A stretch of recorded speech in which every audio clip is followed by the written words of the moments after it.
유월표가 무엇입니까? 우리 교회 유월표 사명이 움직이는 삶. 그렇습니다. 인생은 두 종류예요.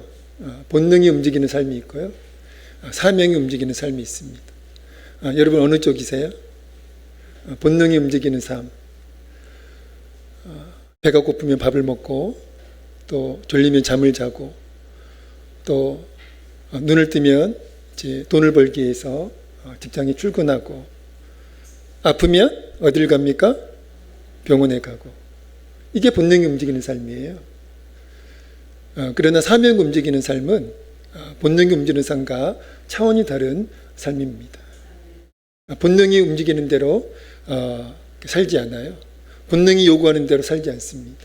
철저하게 하나님이 요구하시는 대로, 말씀이 요구하시는 대로, 성령이 이끌으신 대로 움직이는 삶이 사명이 움직이는 삶인 줄로 믿습니다. 6월 표어는 지난 금요일 매일 성경 본문 말씀인 사도행전 20장 22절에서 24절 말씀이 이제 근거였는데요. 사도 바울은 특별히 사도행전 20장 24절에서 사도 바울 자신이 자신의 생명보다 더 소중히 여기는 것이 있다라고 그렇게 고백하고 있습니다. 우리 생명 얼마나 소중해요. 그런데 자신의 생명보다, 자신의 목숨보다 사도 바울은 더 소중히 여기는 것이 있다, 그렇게 고백하고 있는데 어떤 말씀입니까? 사도행전 20장 24절 같이 한번 읽어보겠습니다. 같이 읽습니다. 시작. 곧 하나님의 은혜의 복음을 증언하는 일을 마치려 하면은 나의 생명조차 조금 더 귀한 것으로 여기지 아니하노라. 아멘. 사도 바울은 자신이 주님께 받은 그 사명, 하나님께 받은 사명이 있는데 자신이 하나님께 받은 그 사명을 자신의 목숨보다 더 소중히 여긴다라고 그렇게 고백하고 있습니다. 사도 바울이 주님께 받은 사명을 자신의 생명보다, 자신의 목숨보다 더 소중히 여긴 까닭이 무엇일까요? 사도 바울에게 있어서 주님보다 더 소중한 의미와 가치가 없었기 때문입니다. 그래서 사도 바울은 주님께 받은 사명을 자신의 생명보다 더 소중히 여겼고요, 그 사명을 정말 신실하게 감당하다가, 정말 충성스럽게 감당하다가 결국 목이 잘려서 죽임을 당하게 되었습니다. 사랑하는 성도 여러분, 오늘 저와 여러분에게도 사도 바울처럼, 여러분 사도 바울이 믿었던 그 주님을 우리도 믿고 있잖아요. 사도 바울이 섬겼던 그 주님을 우리도 오늘 섬기고 있잖아요.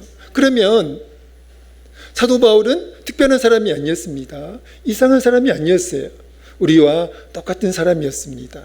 그런데 그 사도 바울은 자신의 목숨보다, 자신의 생명보다 주님께 받은 사명을 더 소중히 여긴다, 그렇게 고백했고요, 그 고백대로 그 사명을 신실하게 감당하다가 순교를 했습니다. 그러면 동일한 주님을 믿고 섬기는 저와 여러분에게도 사도 바울처럼 주님보다 더 소중한 의미와 가치가 없습니다라고 고백할 수 있는 그 신실한 믿음이 있었으면 정말 좋겠습니다. 그래서 주님께 받은 사명을, 주님이 우리에게 맡겨주신 사명을 우리 자신의 생명보다, 우리 자신의 목숨보다 더 소중히 여길 수 있는 우리 모두가 되어지기를 주의 이름으로 축복합니다.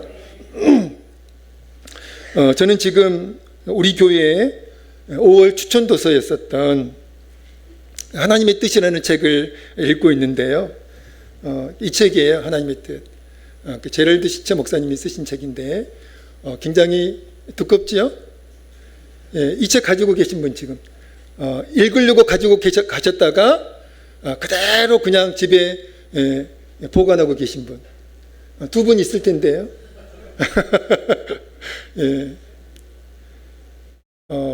이제 얼핏 보기에는 굉장히 어렵게 느껴지는 책입니다. 그리고 실제로 어려울 수 있어요. 그런데 하나님께서 이 책을 이제 정할 수 있도록 섭리하셨음을 믿습니다. 그래서 저는 이 책을 이제 빨리 한번 이제 읽었고요, 다시 처음부터 천천히 이제 정독을 하고 있는데요. 정말 보물 같은, 보석 같은 그런 책이에요. 그러니까 어렵다고 그냥 술술술술 읽혀지는 그런 만화책 같은 책들만 보지 마시고, 어렵더라도 이런 책을 좀 시간이 걸리더라도 읽으실 필요가 있습니다. 미국을 대표하는 그 목회자이셨고, 지금은 이제 돌아가셨는데 2018년에 돌아가셨습니다. 미국을 대표했던 목회자이셨고 신학자이셨고, 또 탁월한 기독교 작가였던 유진 피터슨이라는 목사님이 계시는데요. 제가 가끔 이렇게 소개해드리는 메시지 성경, 그 성경의 저자이기도 합니다. 그러니까 이 유진 피터슨 목사님 이 책을 이제 추천하시면서 그러니까 이런 이제 말씀을 하셨어요. 늘 곁에 두고 싶은 책이다. 그렇게 극찬을 하셨습니다. 늘 곁에 두고 싶은 책이다. 그래서 저도 유진 피터슨 목사님과 같은 생각이 들더라고요. 그래서 이 책은 한두 번만 읽어서는 안 되고요. 평생 옆에 두고서 읽어야 할 책이라는 그런 생각이 들더라고요. 너무나 좋은 책이고요. 너무나 읽으시면 정말 여러분들에게도 큰 영적 유익이 있을 줄로 믿습니다. 이 책의 마지막 부분이 저에게 큰 위로가 되었는데요. 제가 그대로 읽어드리겠습니다. 모든 게 잘 될 것이다. 마치 그런 결과를 보장하는 보편 법칙이라도 있다는 듯 인생이 저절로 그렇게 풀리기 때문이 아니다. 삶이란 평탄치 않다. 그것이 본연의 모습이다. 오히려 삶은 어렵고 냉혹하고 잔인할 때가 많다. 그러나 결국은 잘 될 것이다. 하나님이 선하시고 자비로우시고 은혜로우시기 때문이다. 그분은 우리를 구속하고 세상을 당신이 본래 의도했던 모습으로 회복하기에 지금도 신비롭게 일하고 계신다. 모든 것이 잘 될 것이다. 하나님이 하나님이시기 때문이다. 정말 이 구절의 내용이 저에게 큰 위로가 되었습니다. 여러분, 하나님을 믿는 우리의 삶, 하나님을 섬기는 우리의 삶도 평탄치 않을 때가 있잖아요. 또 어렵고 냉혹하고 잔인할 때가 있습니다. 그러나 하나님을 믿고 섬기는 우리의 삶은 결국 잘 될 것입니다. 아멘이 왜 이렇게 약하실까요? 그러면 조주 받았으면 좋겠습니까? 하나님을 믿고 섬기는 우리의 삶은 결국 잘 될 것입니다. 우리의 삶은 절대로 새드 엔딩이 아니라 반드시 해피 엔딩일 것입니다. 그 이유가 무엇입니까?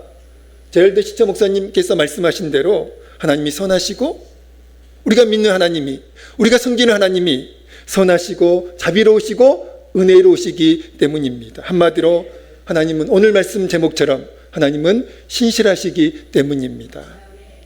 사도 바울도 로마서 8장 28절에서 하나님의 사람들이, 하나님을 믿고 하나님을 섬기는 하나님의 사람들이 결국은 지금은 삶이 꼬인 것 같고, 지금은 평탄치 않은 것 같고, 지금은 어려운 것 같고, 지금은 냉혹하고 잔인한 것 같지만, 그래서 살기 싫다, 죽고 싶다, 이런 심정이 들 때도 있지만, 그러나 하나님의 사람들은 결국 사도 바울도 로마서 8장 28절에서 하나님의 사람들은 결국 잘 될 수밖에 없다, 그렇게 말씀하고 있거든요.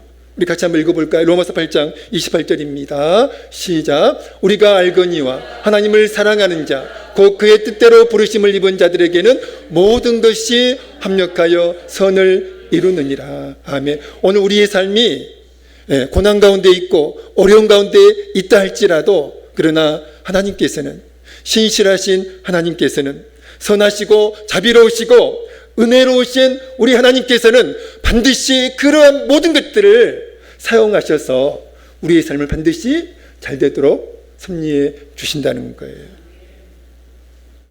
하나님의 사람들을 향한 로마 8장 28절에서 사도 바울은 이렇게 말씀합니다. 하나님의 사람들을 향한 하나님의 뜻이 무엇이라고요? 하나님의 사람들을 향한 하나님의 뜻이 무엇입니까? 반드시 잘 되게 하시는 것. 해피엔딩이라는 거예요. 새드엔딩 아닙니다. 우리의 미래는 절대로 새드엔딩 아니에요. 해피엔딩인 줄로 믿으시기 바랍니다. 우리의 미래는 반드시 잘 될 줄로 믿습니다. 그래서 신실하신 하나님은 사랑하는 하나님의 사람들의 삶이 결국은 잘 될 수 있도록, 또 하나님이 사랑하시는 하나님의 사람들이 결국은 새드 엔딩이 아니라 해피엔딩이 될 수 있도록 신비롭게 일하고 계시며 섭리하고 계심을 믿으시기 바랍니다. 오늘 본문 말씀도요, 하나님의 사람들이 결국 잘 될 수밖에 없고 새드 엔딩이 아니라 해피엔딩이 될 수밖에 없는 그 까닭에 관한 말씀이 오늘 본문 말씀입니다. 오늘 본문 11장 12절에서 하나님과 이스라엘 백성의 특징을 먼저 비교하고 있는데요. 여러분 11장 12절 말씀을 같이 한번 읽어보면서 하나님의 특징과 하나님을 믿고 섬겼던 그 이스라엘 백성의 특징을 한번 발견해 보시기 바랍니다. 11장 12절 같이 읽습니다. 시작.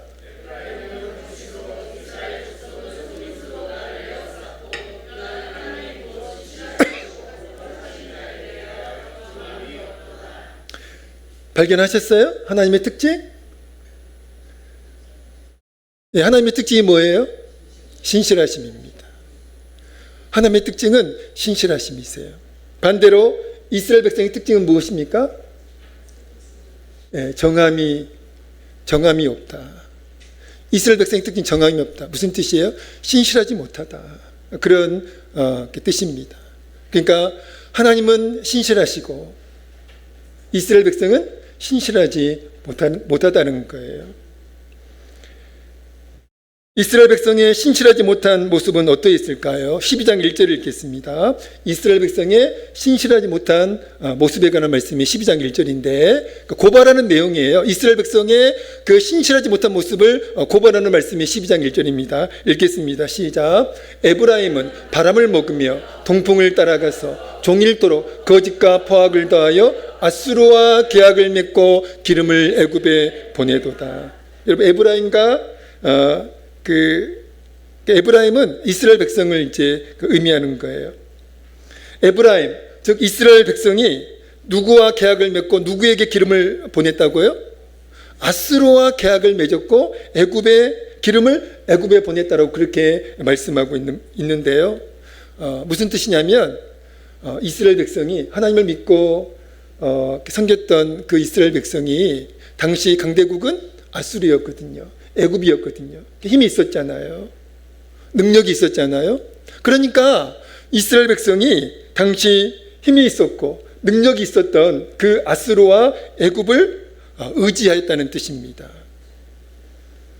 자, 그렇다면 하나님을 믿고 섬겼던 이스라엘 백성이 왜 하나님은 의지하지 않고 하나님을 의지하는 것이 하나님의 뜻이었는데 왜 하나님을 믿고 섬겼던 그 이스라엘 백성이 하나님은 의지하지 않고 하나님 대신 아수르와 애굽을 더 의지했을까요? 왜 그랬을까요? 하나님은 눈에 보이지 않았기 때문입니다. 그래서 눈에 보이지 않는 하나님보다 당장 눈에 보이는 강대국을 의지하는 것이 아수르와 눈에 보이는 그 강대국이었던 아수르와 애굽을 의지하는 것이 자신들에게 훨씬 더 이익이 된다라고 자신들에게 확실한 도움이 된다라고 그렇게 믿었기 때문에 판단했기 때문에 이스라엘 백성은 하나님은 의지하지 않고 당시 강대국이었던 아수르와 애굽을 의지했다는 것입니다. 그런데 하나님은 이스라엘 백성이 자신들에게 이익이 될 것이라고 자신들에게 도움이 될 것이라고 믿으면서 의지하였던 그 행동이 마치 바람을 먹는 것과 같고 동풍을 따른 것 같다라고 그렇게 말씀을 하셨는데요. 무슨 의미일까요? 여러분 동풍의 특징은요, 동풍은 뜨거운 바람이에요. 그러니까 동풍의 특징은 뜨거움입니다. 그러니까 바람을 먹는 것과 뜨거운 동풍을 따르는 것은 헛된 일이라는 거예요. 허망한 일이라는 겁니다.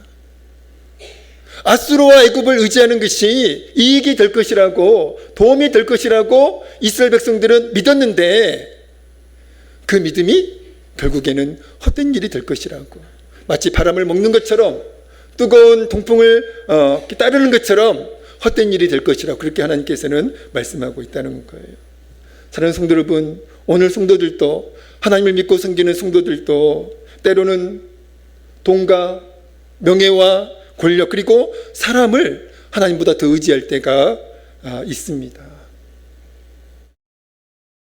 그럼 그 까닭이 무엇일까요? 똑같습니다. 이스라엘 백성이 당시 강대국이었던 아수르와 애굽을 의지했던 이유와 똑같아요.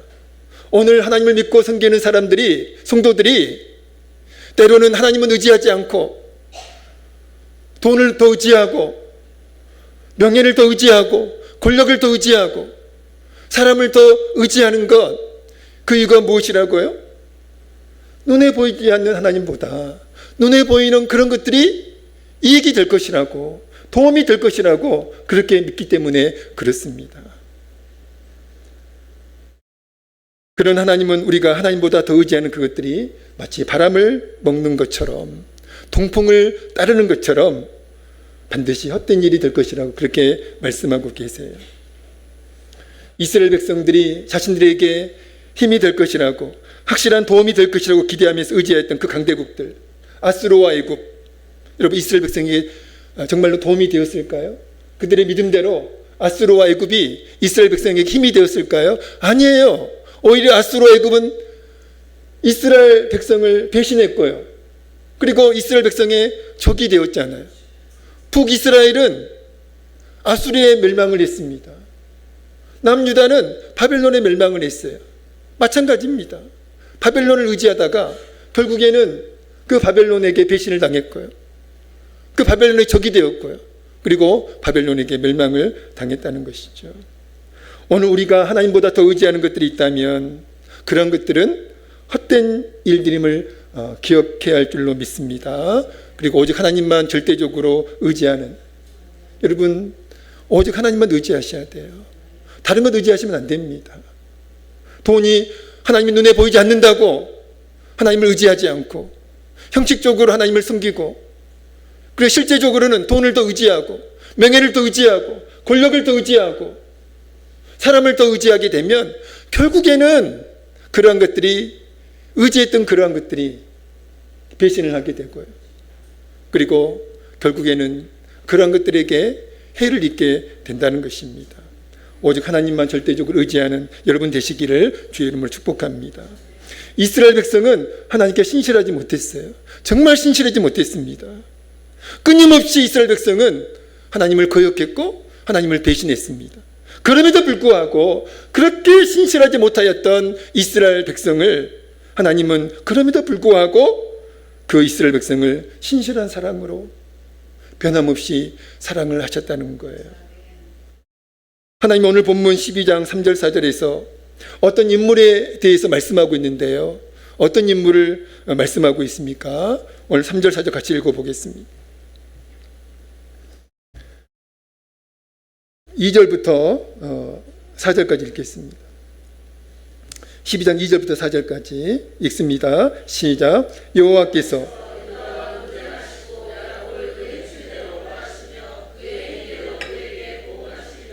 야곱은 모태에서 그 향해 또 힘으로는 하나님과 겨루되 천사와 겨루어 이기고 울며 그에게 간구하였으며 하나님은 베델에서 그를 만나셨고 거기에서 우리에게 말씀하셨나니. 아멘. 왜 갑자기 하나님께서 야곱이라고 하는 인물을 언급을 하셨을까요? 여러분, 야곱은 어떤 인물이에요? 야곱은 신실한 사람이었습니까? 아니면 반대 인물이었습니까? 어떤 인물이었어요? 야곱이라고 하는 인물. 어떤 인물이었어요? 신실한 사람이었습니까? 아니면 정반대 인물이었어요? 하나님께 전혀 신실하지 않았던 사람이에요. 야곱은 끊임없이 하나님을 떠났었고요. 끊임없이 자기 마음대로 살았었고요. 끊임없이 자기의 능력을 의지했던 사람이 야곱입니다. 그런 하나님은 그렇게 신실하지 못하였던 그 야곱을 신실한 사랑으로 변함없이 사랑하셨어요. 결국 야곱은 하나님의 그 신실한 사랑을 자각하고 변화되어서 결국에는 신실한 사람이 되었다는 겁니다. 여러분, 하나님께서 갑자기 야곱을 말씀하신 의도가 무엇일까요? 야곱을 하나님께서 말씀하시는 의도는 비록 이스라엘 백성이 야곱처럼 그렇게 신실하지 못하였던 야곱처럼 이스라엘 백성도 끊임없이 하나님을 거역하고 끊임없이 하나님을 배반하고 배신하고 끊임없이 자기들 마음대로 살려고 그렇게 했지만, 그러나 그 신실하지 못한 야곱을 하나님이 신실한 사랑으로 변함없이 사랑하셨듯이 신실하지 못한 그 이스라엘 백성을 하나님이 신실한 사랑으로 변함없이 사랑하신다는 사실을 이스라엘 백성으로 하여금 자각게 하시려고 야곱이라고 하는 인물을 언급을 하셨다는 거예요. 이런 찬양을 최근에 제가 알게 되었습니다. 나 주님을 모른다 하여도, 이런 찬양을 알게 되었는데요.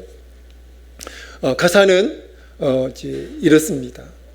주의 사랑 항상 내 곁에 머무시네. 나 주님을 모른다 하여도 주의 사랑 또 나를 믿어주시네. 나 주님을 모른다 하여도 주의 사랑 항상 내 곁에 머무시네. 주님만이 피난처 되시네. 주의 사랑 또 나를 믿어주시네. 주님만이 내 소망 되시네. 고백합니다. 주를 사랑합니다. 온 마음 다하여 주를 사랑합니다. 엎드립니다. 주를 경배합니다. 신실한 그 사랑으로 나를 채워주소서. 주의 사랑 날 포기치 않네. 변함없으신 그 사랑 나도 주님을 놓지 않겠네. 부족한 입술로 주 찬양하리라. 이런 가사의 찬양입니다. 여러분, 이 찬양의 모티브는요, 바로 예수님을 저주까지 하면서 예수님을 배신했던 그 베드로가 이 찬양의 모티브예요. 예수님이 십자가 죽음 직전에 제자들에게 너희가 나를 배신할 것이다라고 그렇게 말씀하셨을 때 베드로는 어떤 반응을 보였습니까? 설령 다른 제자들은 다 주님을 배신하고 부인하더라도 저는 절대로 주님을 배신하지 않겠습니다. 저는 무슨 일이 있어도 주님과 함께 하겠습니다. 목에 칼이 들어와도 저는 주님을 배신하지 않겠습니다. 그렇게 자신만만하게 장담을 했었잖아요, 베드로가. 그런데 예수님의 말씀대로 베드로는 예수님을 배신하게 됐죠. 심지어 예수님을 저주까지 하면서 예수님을 배신하게 되잖아요. 그러한 베드로, 예수님을 저주까지 하면서 예수님을 배신했던 그 베드로를 예수님은 포기하지 않으셨어요.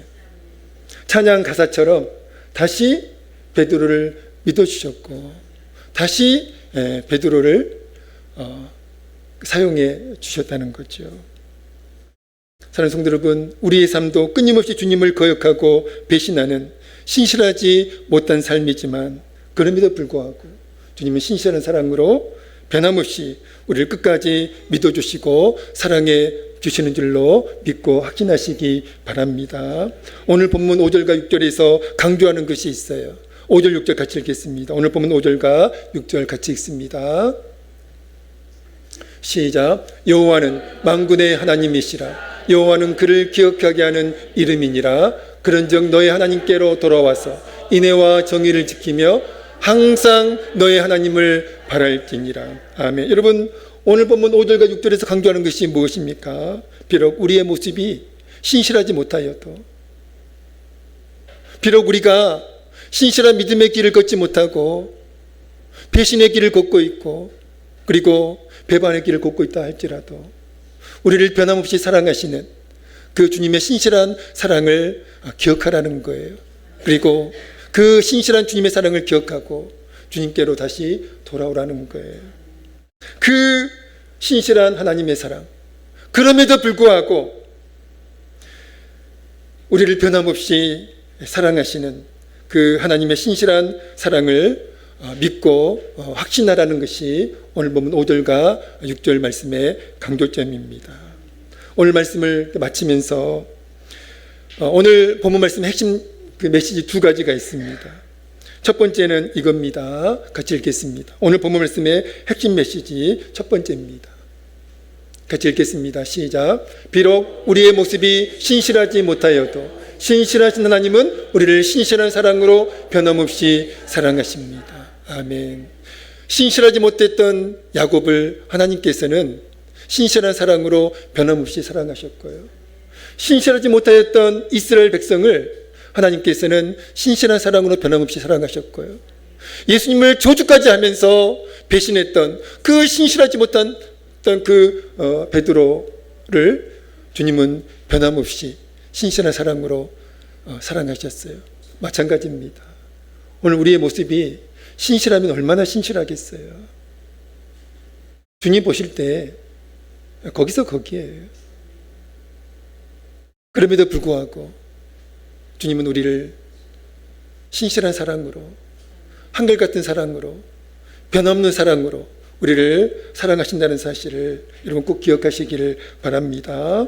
오늘 본문 말씀의 핵심 메시지 두 번째는 이겁니다. 같이 읽겠습니다. 시작. 그러므로 우리의 삶은 하나님의 신실한 사랑에 의해 반드시 잘 될 것이며 해피 엔딩일 것입니다. 아멘. 여러분, 오늘 여러분의 인생을 바라보시면서 어떤 생각이 드세요? 참 아름다운 인생이다. 참 복된 인생이다. 정말 미래가 기대되는 인생이다. 혹시 그런 생각하고 계십니까? 아니면 짜증나는 인생이다. 죽고 싶은 인생이다. 만약에 다시 생명이 주어진다면 이런 인생은 살지 않으리라. 여러분 어떤 생각을 하고 계세요? 여러분 하나님께서는 우리가 그런 생각을 하지 않기를 원하세요. 왜냐하면 하나님께서는 아까도 말씀을 드렸듯이 하나님이 사랑하시는 우리의 삶이, 우리의 인생이 반드시 잘 될 수 있도록, 결국에는 잘 될 수 있도록, 마침내는 해피엔딩이 될 수 있도록 신비롭게 일하고 계시고 신비롭게 승리하고 계시잖아요. 자, 그러면 우리가 그 하나님의 비전을 가지고, 그 하나님의 꿈을 가지고, 하나님의 시선을 가지고 우리 인생을 바라보셔야죠. 당장 상황만을 보고 현실만을 보고서 여러분의 인생을 부정적으로 판단하시고 평가하시면 안 됩니다. 믿음의 눈을 가지고 하나님의 시선을 가지고 여러분의 인생을 바라보시기 바랍니다. 우리를 변함없이 사랑하시는 그 하나님의 신실한 사랑에 의해서 우리의 인생은, 우리의 삶은 반드시 잘 될 것이다. 반드시 우리의 인생은 하나님의 그 사랑에 의해서, 그 신실한 사랑에 의해서 우리의 인생은 마침내 해피 엔딩일 것이다. 그 믿음을 가지고 오늘도 여러분의 인생을 긍정적으로 바라보시고 그리고 힘있게 살아가는 여러분 되시기를 주의 이름으로 축복합니다. 옆에 있는 성도님들에게 인사 한번 하시죠. 성도님의 삶은 반드시 잘 될 것입니다.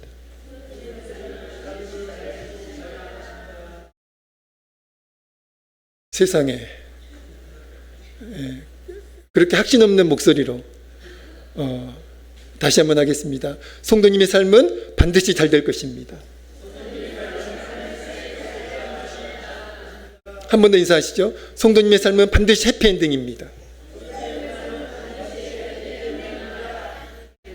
무엇이 그렇게 만듭니까? 하나님의 신실한 사랑이 우리의 힘이 만드는 것이 아니라, 우리의 신실함이 만드는 것이 아니라 하나님의 신실하심이 반드시 그렇게 만들어 줄 줄로 믿습니다. 기도하겠습니다. 하나님 아버지,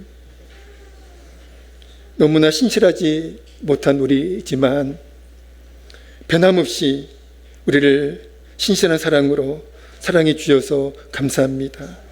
오늘 우리가 하나님의 사람으로 존재하는 것, 하나님의 신실한 사랑 때문인 줄로 믿습니다. 앞으로도 우리가 하나님의 사람으로 살아갈 수 있는 것, 존재할 수 있는 것, 하나님의 신실한 사랑 때문일 줄로 믿습니다. 비록 우리의 모습이 신실하지 못하여도 신실하신 하나님은 우리를 신실한 사랑으로 변함없이 사랑하신다는 사실을 우리가 믿고 확신할 수 있도록 은혜를 베풀어 주시옵소서. 그러므로 우리의 삶은 하나님의 그 신실한 사랑에 의해서 반드시 잘 될 것이며 반드시 해피 엔딩일 줄로 믿습니다. 하나님의 시선으로, 믿음의 눈으로 우리의 인생을 바라볼 수 있도록, 그리고 감사할 수 있도록, 우리의 삶을 긍정할 수 있도록 하나님 은혜를 베풀어 주옵소서. 예수님의 이름으로 간절히 기도하옵나이다. 아멘. 찬송가 323장 찬양 드리면서 하나님께 예물 드리겠습니다. 찬송가 323장